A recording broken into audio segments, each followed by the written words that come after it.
mocked for his outfit. In just 1 hour, everything changed. Subscribe now for unbelievable stories. David adjusted the worn cuffs of his jacket as he pushed open the heavy glass door of La Belle Maison, one of the most exclusive restaurants in New York City. The autumn wind had left his hair disheveled, and his clothes carried the faint smell of the subway, where he had traveled just minutes before. He didn't look like the typical clientele of this place. No tailored suit, no polished shoes, no glimmering watch on his wrist. Just an old jacket, faded jeans, and a tired expression. The restaurant was warm and filled with soft classical music. Crystal chandeliers bathed the room in golden light, reflecting off wine glasses and polished silverware. Waiters in crisp uniforms moved smoothly between the tables, serving elegant plates to patrons in evening dresses and business suits. The moment David stepped in, conversations paused. A few heads turned. Some eyes narrowed in confusion, others in disdain. He felt the weight of their stares, but kept walking toward the hostess stand. "Good evening," David said softly, forcing a polite smile. The hostess, a young woman with immaculate makeup and a tight bun, glanced him over quickly. Her smile froze for a second before tightening into something polite but cold. "I'm sorry, sir. Do you have a reservation?" "Yes," David replied calmly. "David Carter. 4-1. She tapped in her screen, hesitated, then frowned. I don't see your name here. Are you sure it's for tonight?" David nodded. "Yes. 8 o'clock. The hostess's voice dropped, still polite but tinged with discomfort. "One moment, please." She whispered something to another staff member, who immediately walked off toward the manager. David stood there, the warmth of a room now replaced by a prickling heat crawling up his neck. He could hear faint murmurs from a nearby table. "Who let him in here?" A man in a designer suit muttered. "Looks like he's lost." Another chuckled under his breath. David tried to steady himself, ignoring the whispers. A tall man in a sleek black suit appeared, the floor manager. His smile was broad, but his eyes were sharp and assessing. "Good evening, sir. May I help you?" "Yes, I have a reservation." "Carter. For 1, David repeated. The manager gave him a slow, deliberate look from head to toe, as if examining an unwelcome guest at a private party. Then he leaned slightly closer, lowering his voice, but not enough to prevent others from overhearing. "Sir, I'm afraid we have a dress code here. Our guests are expected to maintain a certain standard of attire. I'm afraid we cannot accommodate you tonight." David blinked. "Are you saying I can't eat here because of my clothes?" The manager's polite smile never wavered. "We must maintain the atmosphere our patrons expect. You understand, I'm sure." At the nearest table, a woman giggled behind her glass of wine. Another man smirked openly, shaking his head. The sound of laughter, subtle but unmistakable, rippled around him. David's throat tightened. He had known he looked out of place, but the blatant dismissal still cut deeper than expected. He had eaten in Michelin-starred restaurants before, had sat at tables with CEOs and investors. Yet here he was being treated as if he were invisible, or worse, as if he didn't belong in this world at all. "Please, sir," the manager added, his tone final. "I must ask you to leave." For a moment, David considered arguing, demanding to see proof of their supposed dress code. But as he looked around the room, the disapproving glances, the whispering lips, the amused smirks, he realized it would be pointless. The judgment had already been passed. He nodded once, slowly, his jaw tight. "Understood." Turning on his heel, he walked back toward the door.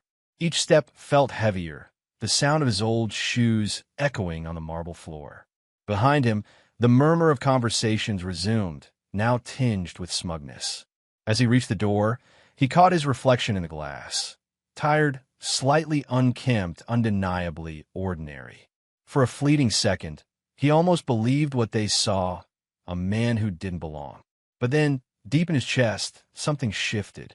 His humiliation hardened into resolve. David stepped out into the cold night air. The laughter from inside still echoed in his ears, but his mind was already moving elsewhere.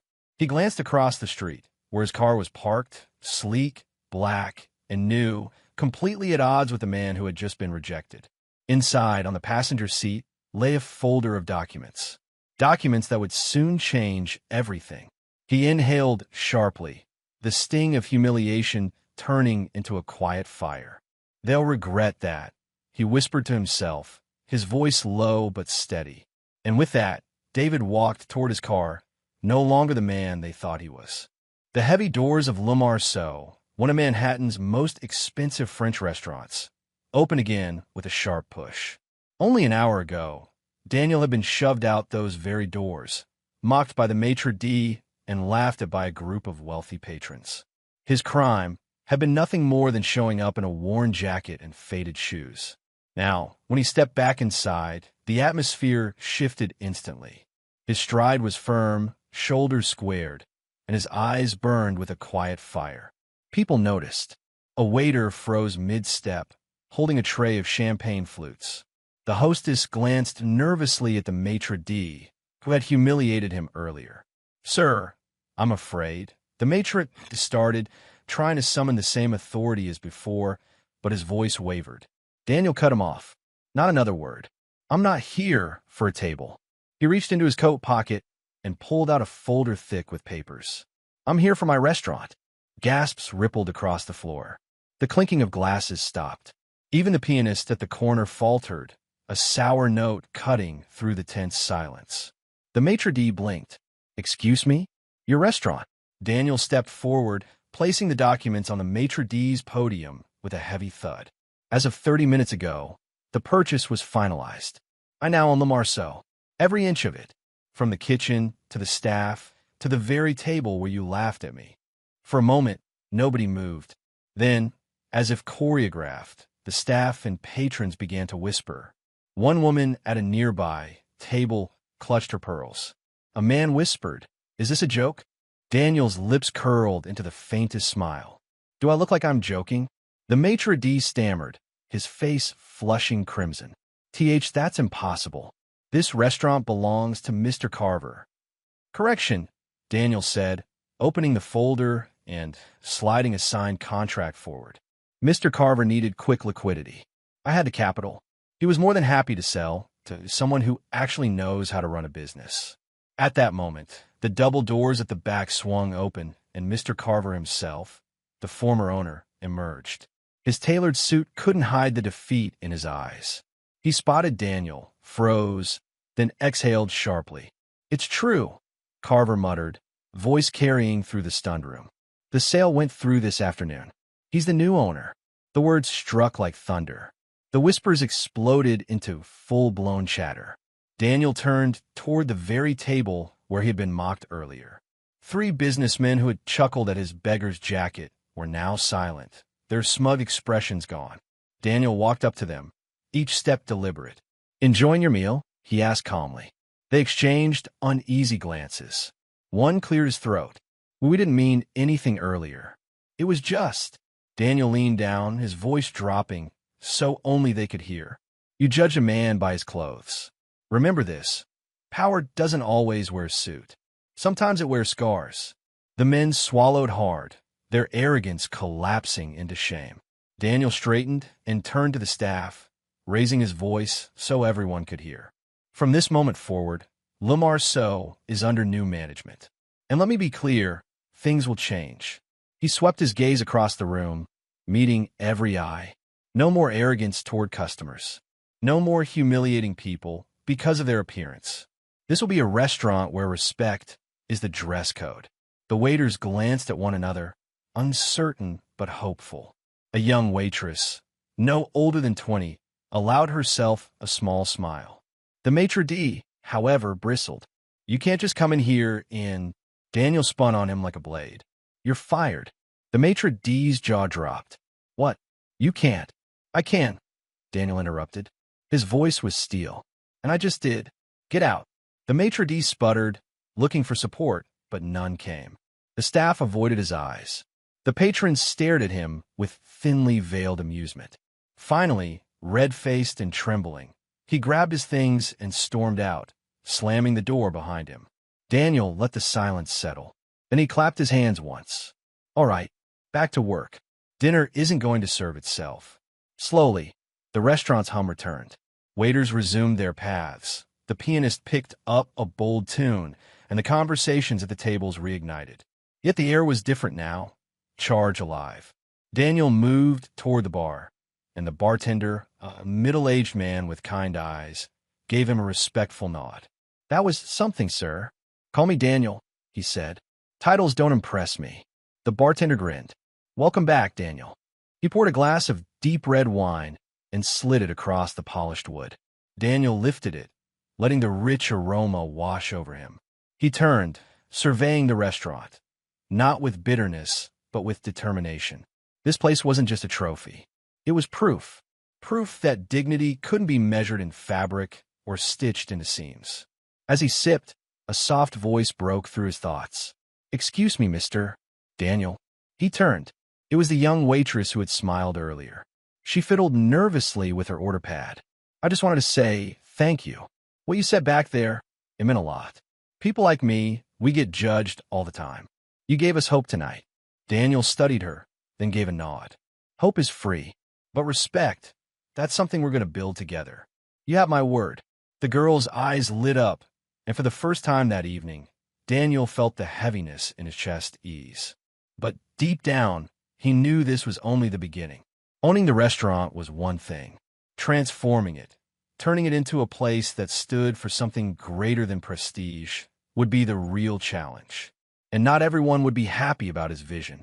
Still, as he raised his glass once more, Daniel allowed himself a quiet vow. They will never forget the man they tried to throw out. Not because of revenge, but because I'll build something stronger than their arrogance. And with that thought, the new chapter of Le Marceau began. Daniel sat in his tiny apartment, the echo of laughter from the restaurant still burning in his ears. The smell of stale coffee hung in the air, mingling with the bitter taste of humiliation. His jacket, still stained with the spilled wine, lay crumpled across the chair. He hadn't thrown it away. He wanted the reminder. He picked up his phone, scrolled through his contacts, and paused on one name. Ethan Cole, a friend from college, now a sharp attorney who had once joked, "If you ever need to sue someone for being an idiot, call me." Daniel's finger hovered over the screen. He muttered to himself, "This isn't about suing. It's about respect, about showing them they picked the wrong man to humiliate." He finally pressed call. "Daniel?" Ethan's voice cracked with surprise. "Man, it's been years." "Yeah, sorry to drop in like this.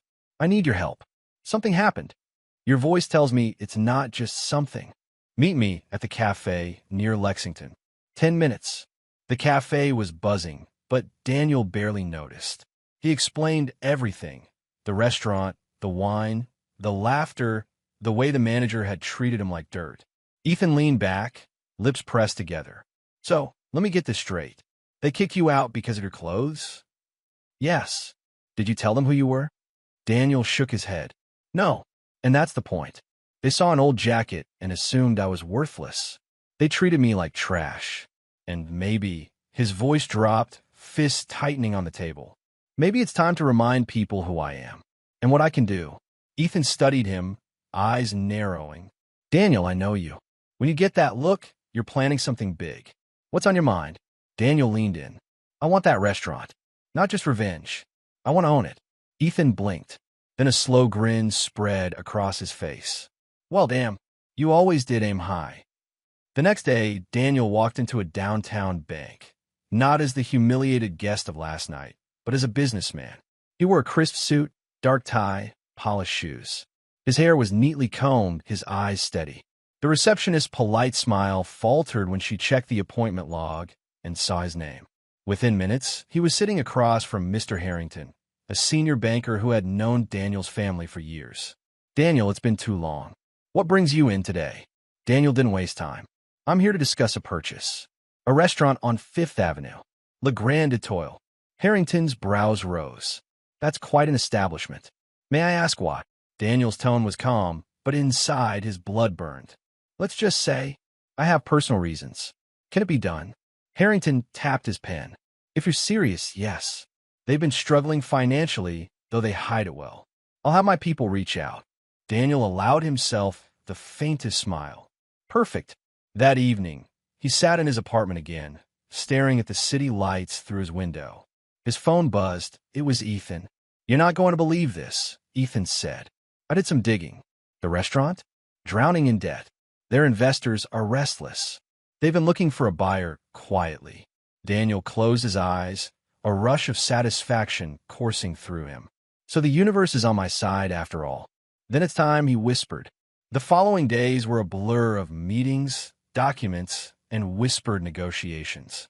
Daniel signed papers, reviewed contracts, pushed through obstacles. His past connections, people who once doubted him, suddenly opened doors when they realized how serious he was. But beneath the paperwork and polite smiles, a storm churned inside him. Every time he pictured the manager's smirk, the laughter of the guests, the sting of wine soaking his shirt, the fire burned hotter. This wasn't just a business deal. It was justice. One night, Ethan called again. "Daniel, be sure you're doing this for the right reasons. Owning a restaurant isn't just payback. It's work, it's risk." Daniel's silence stretched, heavy. Am I doing this only for revenge? He asked himself. Or because deep down, I want to prove I'm more than they ever believed? He answered aloud. "Ethan, I made my choice. Tomorrow, I finalized the deal."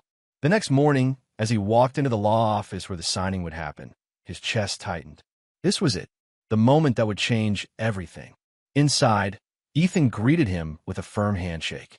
Across the table sat the restaurant's representative, a polished man in a tailored suit. "Mr. Hayes," the representative said smoothly, "thank you for your interest.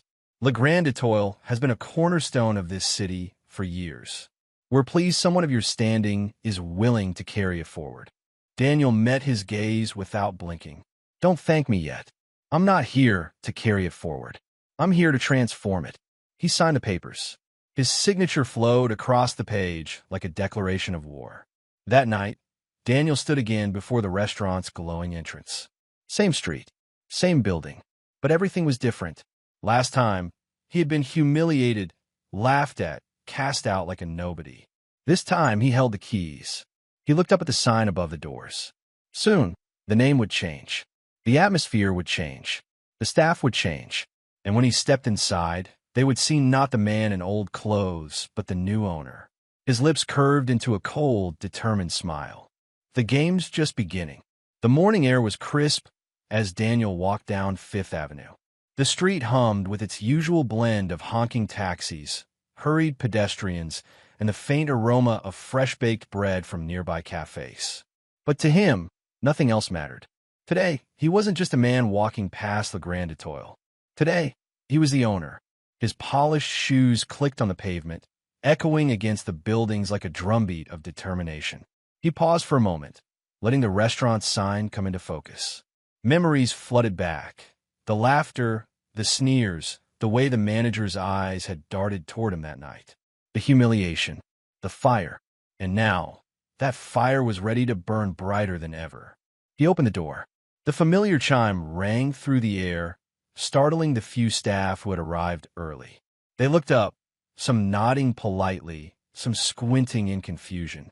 Daniel's gaze swept the room, taking in every detail. The decor, unchanged, seemed ordinary now. But soon, everything would change. "Morning, Daniel," a young waiter greeted, his voice cautious. Daniel gave a small nod, his eyes scanning for the one man who mattered most, the manager. Mr. Caldwell stood by the host's desk, his crisp suit immaculate, but his expression betrayed his panic. He had recognized Daniel immediately. "Caldwell," Daniel said smoothly, his voice low but carrying through the space. "Good to see you again." Caldwell's face paled. "Mr. Hayes." Daniel raised a hand. "Save it. I'm not here to reminisce. I'm here to start fresh. You'll be working under me now." A murmur spread through the staff. Some exchanged nervous glances. Others leaned closer, curiosity and anticipation glinting in their eyes. Daniel could feel their eyes, the electricity of surprise and tension charging the air. He moved through the dining area, each step deliberate. "Let's start with the changes," he said, his tone sharp but controlled. "Caldwell, your authority ends now. Staff meetings will be held weekly, and any complaints will come directly to me. Questions about scheduling, pay, or conduct go to HR or to me personally. Understood. Caldwell swallowed hard, his jaw tight. Understood, sir. Daniel turned to the staff. And to the rest of you. This restaurant belongs to all of us now. Excellence will be expected, but respect will be given. Any discrimination, bullying, or negligence will be addressed immediately. Are we clear? A chorus of yes, sir, echoed through the room. But Daniel could sense the whispers beneath, the disbelief, the gossip, the lingering doubt. Perfect. Change begins in the mind first. He walked into the kitchen. The chefs were mid-preparation, knives chopping vegetables, flames dancing in the pans. One glance, and Daniel's mind was already planning. New menus, new management, a complete overhaul. He tapped a finger against the countertop, feeling the vibration of industry and potential. Attention, he called. The room fell silent, the only sound the hiss of the stove. I'm implementing some immediate changes, starting today. Cleanliness, efficiency, communication. I'll be evaluating operations directly. Your performance reflects not only on yourselves, but on the reputation of this restaurant. Any questions? A young sous chef raised his hand hesitantly. Sir, you really mean all of us? Daniel's gaze softened slightly. Every single one of us. This is a team, and every part matters. As he left the kitchen, the front-of-house staff were already whispering among themselves, excitement mixing with nervous energy. Daniel allowed himself a small, satisfied smile. The seed of respect, long overdue, was taking root. He approached the dining area again and caught Caldwell's eye. The manager opened his mouth, as if to argue, but Daniel cut him off. You'll follow orders. Simple as that. Caldwell's shoulders stiffened, but he didn't respond. Perfect. Compliance first, then reflection. By midday, word had spread. Regular patrons peeked in, some smiling politely, others looking skeptical. Daniel greeted them, his confidence unwavering, his presence commanding attention. The air vibrated with change, a tension that promised transformation. Around 2 p.m., a familiar figure entered, a food critic, someone who had once written a scathing review of Le Grand Étoile. He paused at the entrance, squinting, clearly recognizing the new authority. Daniel approached, extended a hand, and spoke with calm precision. Welcome. I hope you'll enjoy the new experience we're offering today. The critic hesitated, then shook Daniel's hand. I'm intrigued, he said. A spark of anticipation glimmered in Daniel's eyes. This was more than revenge. This was validation, recognition, a chance to rewrite a narrative that had once humiliated him. As the day progressed, the staff began to relax, taking in Daniel's energy and leadership. Orders flowed smoothly, mistakes were corrected swiftly, and the atmosphere shifted from tense to focused. Daniel moved among them, observing, instructing, inspiring. Each smile, each nod, each subtle gesture of approval was a small victory, a step toward reclaiming respect for himself and the team. Late afternoon, Daniel stepped outside briefly to take a breath. The city hummed around him, indifferent yet alive, a reflection of his own journey. He could feel the past and present colliding, a blend of humiliation turned into power, doubt transformed into determination. When he returned inside, Caldwell approached, his expression finally cracking with a hint of respect. Mr. Hayes, you've changed things already. The staff, they're responding. Daniel nodded. It's not about me. It's about setting standards. If you follow them, you'll thrive. If not, he let the words hang, the unspoken threat lingering in the air. Caldwell nodded again, swallowing his pride.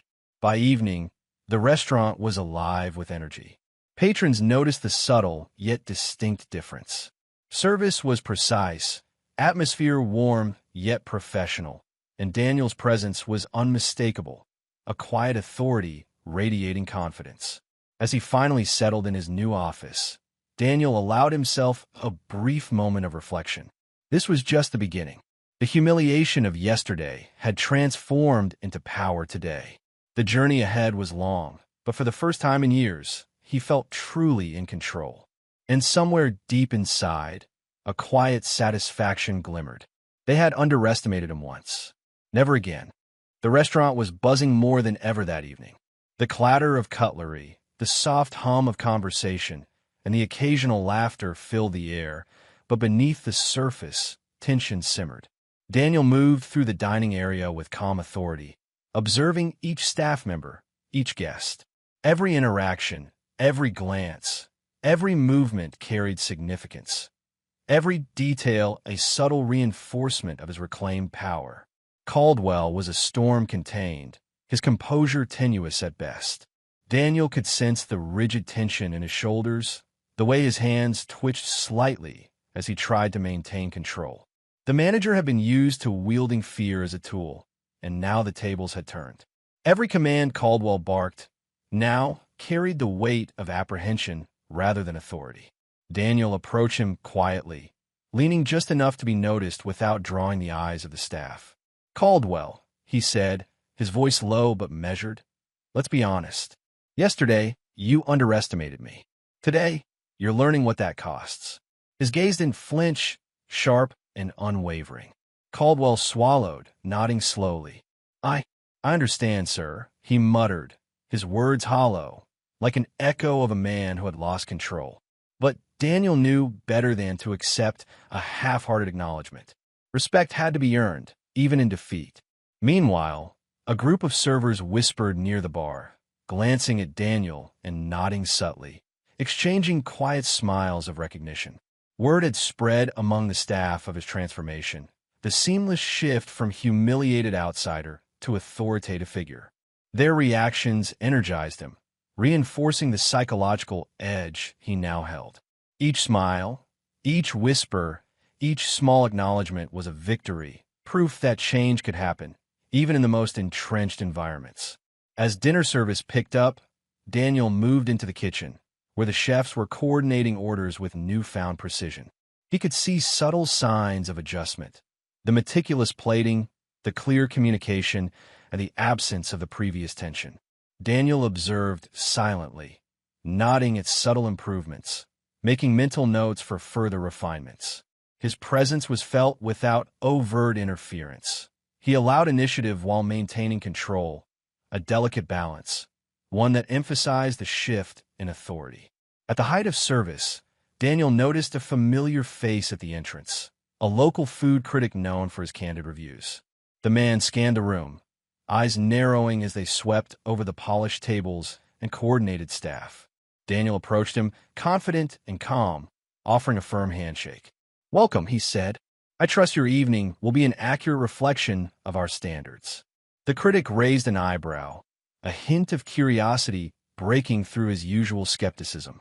"I'm intrigued," he replied, the weight of expectation evident in his voice. Daniel's subtle smile was acknowledgement enough. This was more than reputation. It was validation, the external acknowledgement of internal transformation. The critic would soon witness the culmination of months of silent preparation, careful observation, and relentless determination.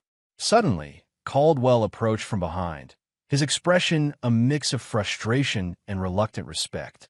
"Daniel," he started, voice tight, "the staff, they're adjusting well, but some are struggling with the pace." Daniel didn't flinch.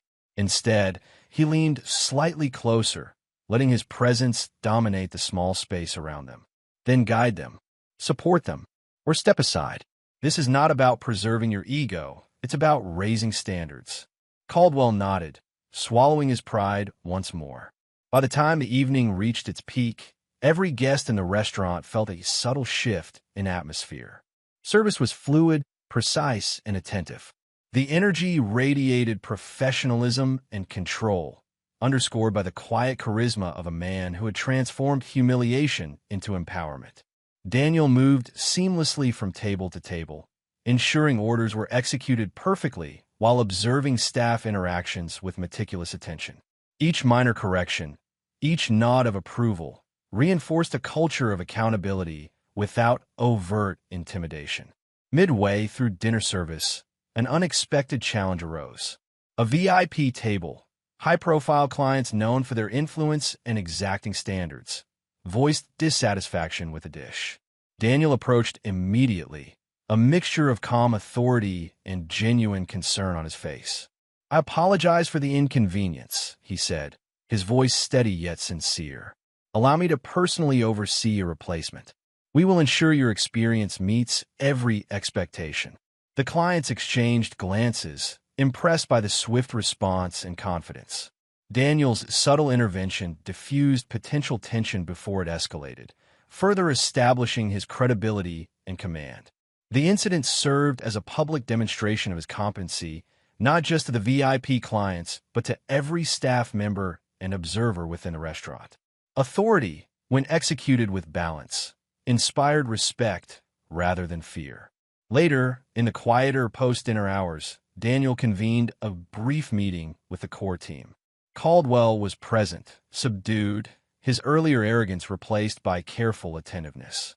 Daniel outlined future plans, staff rotations, new training protocols, and quality standards that would define the next phase of the restaurant's operations.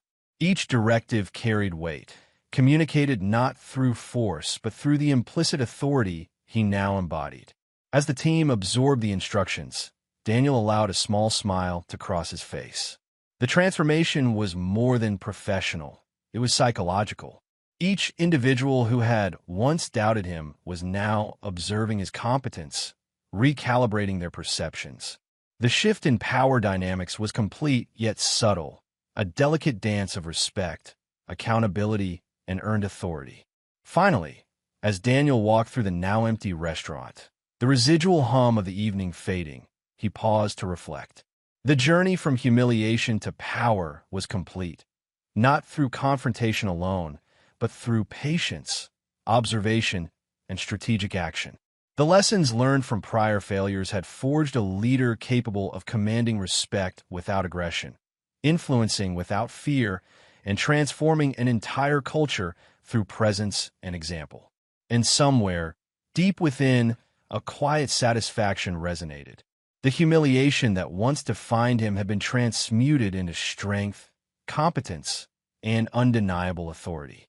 The path ahead was still long, full of potential challenges and unforeseen obstacles. But Daniel had proven, to himself and everyone around him, that resilience, strategy, and unwavering focus could reshape not only a single night, but an entire legacy. The morning sun filtered through the restaurant's tall windows, casting a warm glow on polished surfaces and neatly arranged tables. Daniel arrived early, a purposeful calm in his step. The previous night had been a turning point, a statement made not just to Caldwell, the staff, or even the patrons, but to himself. The humiliation of the past had been inverted into a mastery that demanded respect, and today, the restaurant's new chapter would unfold in full view. As he walked through the main dining hall, Daniel observed each member of the team. Subtle adjustments had been made. Chairs perfectly aligned, menus clean and freshly presented, and servers moving with confidence rather than hesitation. The small victories of yesterday had begun to compound. Every glance from a staff member, every nod, carried a silent acknowledgement of his leadership. Even Caldwell, who had been an almost constant source of tension, now worked with a cautious diligence, offering Daniel a small, deferential nod as they passed. The kitchen buzzed with energy, a controlled chaos of pots clanging, orders shouted, and flames dancing across stovetops. Daniel lingered at the threshold, watching the synchronized motions with a keen eye. The chefs, once apprehensive and resistant, now executed each order with precision, anticipating Daniel's expectations before he even voiced them. He made no immediate adjustments, allowing their competence to stand as a testament to the subtle shift in authority. Confidence, once foreign to these walls, was now tangible, radiating in every deliberate movement. Around mid-morning, a familiar figure entered, a journalist who had covered the previous night's events.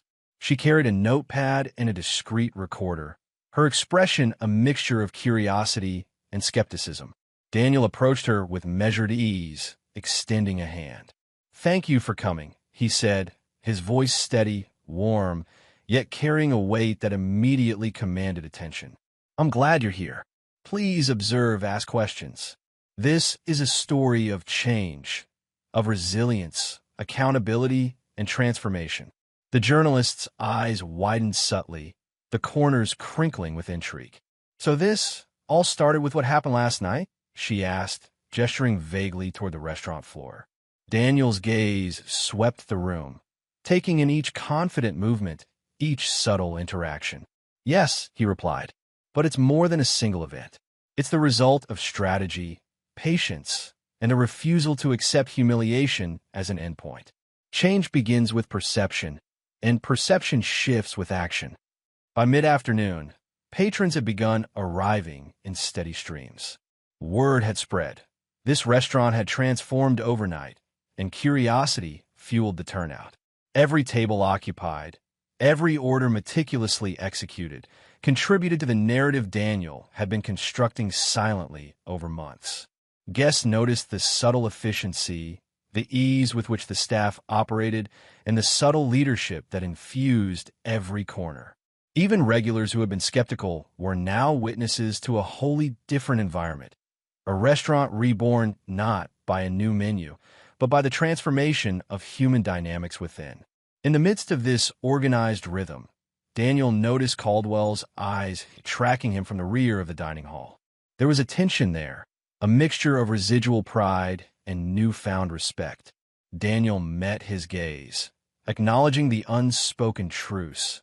Authority had been claimed, not through confrontation alone, but through visible mastery, consistency, and strategic reinforcement of competence.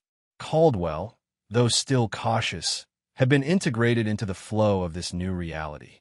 The old power dynamics had shifted. Control now emanated from Daniel naturally, unchallenged and respected. As the day progressed, unexpected recognition began to unfold. The food critic from last night returned, his expression one of genuine curiosity mingled with appreciation. "The changes are remarkable," he said, scanning the restaurant. "The atmosphere, the service, even the kitchen, it's clear someone has redefined leadership here." Daniel allowed himself a brief, subtle smile. "Leadership," he responded, "is a blend of accountability, observation, and guidance. It isn't asserted by fear, it's earned through example." Even as the acclaim started to spread, Daniel didn't lose sight of the internal victories. Staff members who had once doubted, who had whispered skepticism or resisted direction, now approached him with questions, ideas, and subtle innovations. Each suggestion was acknowledged, incorporated when feasible, and served to further strengthen a culture of mutual respect. Authority, he realized, was not only the ability to command, it was the capacity to cultivate excellence through trust, vision, and shared responsibility. The final highlight of the day came unexpectedly. Caldwell approached Daniel with a folder in hand, a mixture of hesitancy and resolution on his face. "Sir," he began, his voice careful, "I've reviewed the reports from last night's service. The improvements, the efficiency, it's undeniable. I want to acknowledge the change. It wasn't easy to adapt, but I see now how my actions contributed to the previous failures. I want to help you maintain this standard." His words were precise, formal, yet they carried the weight of genuine realization.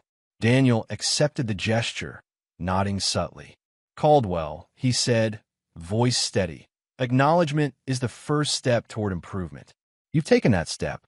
Now we continue, together, to maintain and exceed these standards." It was a reconciliation, a merging of old resistance into new cohesion. The transformation was complete, not through conquest or domination, but through the patient orchestration of human dynamics, reinforced by resilience and personal mastery. By evening, the restaurant had settled into a rhythm that mirrored the change Daniel had orchestrated. Staff members moved with confident precision, interactions were smooth and professional, and patrons were clearly impressed. Every element of the operation reflected the meticulous attention, strategic oversight, and unyielding determination of a man who had turned personal humiliation into a platform for success. As the last guest departed and the lights dimmed, Daniel walked the empty restaurant once more. He paused in the center, reflecting on the journey, from the bitter sting of public humiliation to the commanding respect of colleagues, staff, and observers alike. Every small victory, every calculated observation, every patient correction had led to this moment of triumph. The lesson was clear. Resilience, strategy, and consistent demonstration of competence could transform even the most disheartening beginnings into enduring success. Finally, Daniel allowed a private moment of satisfaction. The humiliation that had once defined him was now a distant memory, a catalyst that had propelled him to mastery. The lessons of patience, observation, and strategic influence had been internalized and applied, resulting in not just personal vindication, but a transformation of an entire environment. As he turned off the lights and stepped into the cool night air, Daniel carried with him the quiet yet profound awareness that true victory was not merely about recognition. It was about cultivating an enduring legacy of respect, capability, and excellence.